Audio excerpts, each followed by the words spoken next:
Hello everyone, Bach here. This is going to be the first video of a beginner drumming mini-series where I'll teach beginners how to start playing the drums. This lesson, we're going to be learning the different parts of the drums and how to hold the drumsticks. Now let's get on with the lesson. Now I'll show you the different parts of the drums. This is the hi-hat. It is a cymbal which can be played open or closed. You'll see a pedal on the hi-hat. If you want to close the hi-hat, you just have to use your foot and push it down to close it, like this. When you play the hi-hat when it's closed, it'll provide a nice crisp sound. To open the hi-hat, you just have to release your foot from the pedal. When open, the hi-hat provides a really washy sound. Next, we have the snare drum. The snare drum is a drum in the middle of the drum kit. It makes a really crispy sound. Next, we have the crash cymbal. The crash cymbal is this cymbal over here. It makes a sound similar to a crash.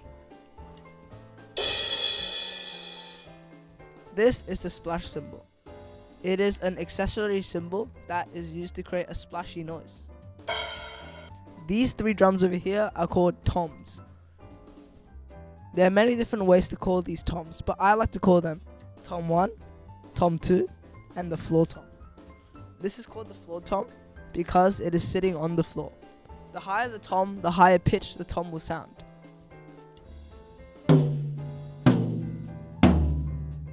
Notice how each tom sounds lower the further you go down. Next up, we have the ride cymbal. The ride cymbal is a really big cymbal that is used to give a really nice light sound. The ride cymbal also has a bell, which is the part in the middle of the ride cymbal over here. It is used to give a really nice bell sound. This is the stack cymbal.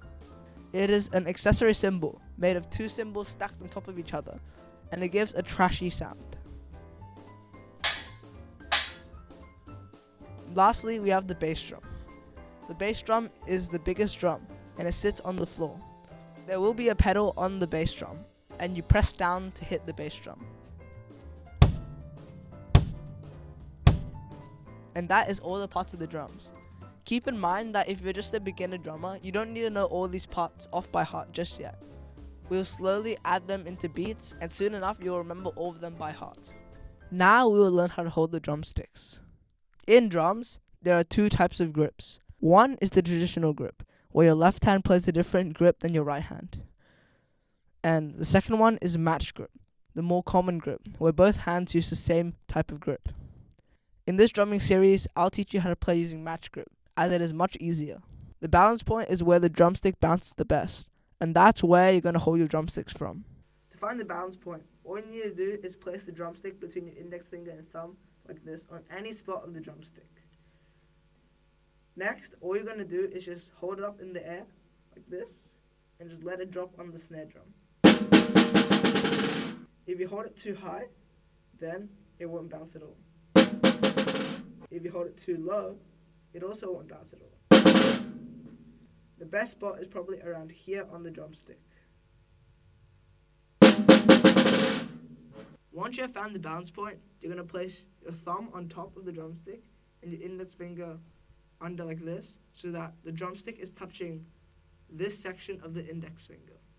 Next, once you have that, you're just going to wrap your other fingers around like this. Repeat that with your left hand, and now you know how to hold the drumsticks.